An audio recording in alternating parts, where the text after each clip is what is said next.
बहुत ही तारगर्वित है। क्रीड़ा शरीर संस्कार समाजोत्सव दर्शनम हास्यम परग्रहेयानम तेजेत प्रोषित भद्रिका। 16 श्रृंगार महिलाएं तब करें जब पुरुष घर पर नहीं। पुरुष नहीं है तो केवल मांग में सिंदूर लगावे, 15 श्रृंगार न करे। और समाजोत्सव दर्शनम, समाज में जाए कोई दिक्कत नहीं, लेकिन हास्यम परग्रहेयान, हंसना नहीं चाहिए। वहां जाकर के समाज में जाना बुरा नहीं है, लेकिन समाज में जा करके खिलखिला करके हंसना बुरा है। क्यों? द्रौपदी ने दुर्योधन को देख करके हंसा महाभारत। इसलिए किसी को देख करके, पराये पुरुष को देखकर, किसी को देख करके हंसने का विधान एक स्त्री को नहीं है। मुस्कुराना चाहिए, मगन होना चाहिए, लेकिन हंसना नहीं चाहिए। तो ये प्रोषित भक्त का आज से आपको त्याग होना पड़ेगा, ये सांसारिक विधि है। दूसरा बहुत सुंदर, बहुत तारगर्वित है। विवाह के साक्षी कौन कौन है, गवाह कौन कौन है? मेरी प्यारी बिटिया को दुर्गेश जी कह रहे हैं। विष्णु वैश्वानर साक्षी ब्रह्मण ज्ञातिवान भवाः पंचमं ध्रुवमालोक्य साक्षित्वं ममागतः। विष्णु भगवान है, विष्णु भगवान है, ब्राह्मण है, दोनों पक्ष के जाति हैं, ध्रुव तारा है, ये सब हमारे आपके विवाह के साक्षी हैं। इनके समक्ष हमारा आपका विवाह संपादित हो रहा है। प्रिय, इन सबको सम्मान देते हुए हम आपके प्रतिज्ञा करेंगे कि आपका सम्मान मैं करूं तो मेरा सम्मान आप करिए। अगर आप ऐसा करती हैं तो मैं आपके 7 वाक्यों को आजीवन मानूंगा। क्या बात! तीसरा और अच्छा है, कितना सुंदर है। हर पुरुष यही अपेक्षा अपनी भार्या से, अपनी पत्नी से करता है। तव चित्तम मम चित्ते वाचा वाचम न लोपयेत् व्रते में सर्वदा देहम हृदयस्थ वरानने। वाह! तव चित्तम, आज के बाद से मेरे चित्त के अनुसार, मेरे मन के अनुसार हे दीक्षा अपने मन को बनाओ। मैं जो कहूं उसको आप मानो। और यही नहीं, वाचा वाचम न लोपयेत्, गलत वाक्य मत बोलो जिससे हमारी माता जी को कष्ट हो, भाभी को कष्ट हो, बहनोई को, बहन को कष्ट हो। ऐसा वाक्य कभी मत बोलना। ये मैं दुर्गेश आपसे निवेदन करता हूँ।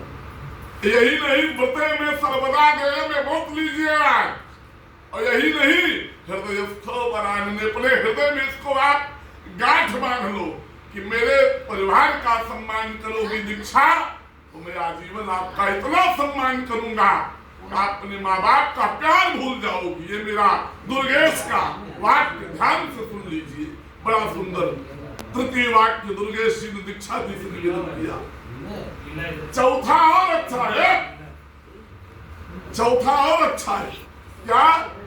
मम तुष्टि कर्तव्या, मेरी संतुष्टि के लिए अगर इतना करोगी दीक्षा। बंधु नाम भक्ति नागरात, मेरे बंधु बांधव, मेरा परिवार ये कहेगा कि उपाध्याय जी बहू नहीं बेटी दिए हैं, तो मैं अपने आप को सौभाग्यशाली मानूंगा। मेरी पत्नी मेरे परिवार को बहुत सम्मान दे रही है। मम आज्ञा परिपाले, मेरी आज्ञा का पालन जीवन भर करोगी तो दीक्षा मैं जीवन भर आपका सम्मान अपने हृदय में आपको इतना स्थान दूंगा। क्योंकि आहा, पतिव्रत परायण, एक पतिव्रता का यह लक्षण होता है कि अपने पति के आदेश का पालन। अगर ऐसा करती हो तो मैं आजीवन आपको इतना सम्मान दूंगा कि पिता और माँ का प्यार भूल जाओगी प्यारी। ऐसा दुर्गेश जी ने अपनी होने वाली पत्नी को निवेदन किया। चूंकि 5वां और बढ़िया है। सबसे बड़ा आश्रम क्या है? गृहस्थाश्रम। बिना पत्नी कथम धर्म आश्रमाणाम प्रवर्तते।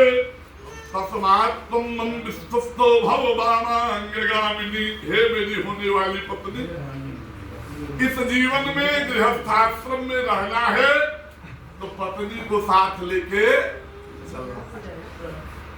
चूंकि आश्रम में तभी आप रह पाओगे। मैं अंदर रहूंगा, आप बाहर रहोगी, आप बाहर रहोगे, मैं अंदर रहूंगा। ये सिस्टम है। और आज से मेरी विश्वास पात्रा बनो, मैं आपके ऊपर हद से ज्यादा विश्वास करूं। क्योंकि विश्वास तब होता है जब आगे दिखता है। तो आप अपने जीवन में, अपने मन में ठान लीजिए कि आप जो कहोगे मैं वही करूंगी, आप जो बताओगे मैं वही मानूंगी। अगर ऐसा करोगी तो मैं जीवन भर आपको खूब सम्मान दूंगा, आपको सम्मान के साथ साथ हर चीज से संतुष्ट करने का पूर्ण प्रयास करूंगा। क्योंकि अनुष्टुप छंद के उपरांत वराहमिणी छंद में लिखा गया है, मदीय चित्तानुगत चित्तम सदा मदाज्ञा परिपालनम च पतिव्रता धर्म परायणत्वम कुर्या सदा सर्वमिमं प्रयत्नम। सारी बातों का एक बात, मेरी बातों को मानना, मेरे चित्त के अनुसार चित्त रखना, पतिव्रत धर्म का पालन करना, ये सब करोगी सर्वमिमं प्रयत्नम, सारे प्रयत्न करके आपका सम्मान करूंगा। बोलो गोविंद भगवान की जय। दीक्षा और दुर्गेश शब्द दोनों है, दीक्षा और दुर्गेश। अगर दुर्गेश जी 7 वाक्यों को मानने के लिए तत्पर है तो दीक्षा बिटिया तुम भी 5 वाक्य मान रही हो। बोलो हाँ। गोविंद भगवान की जय। स्वीकार लक्ष्य हमारे यहाँ मौन रह करके स्वीकार माना जाता है। ऐसा बहुत बढ़िया, इसके लिए ताली बजा दीजिए।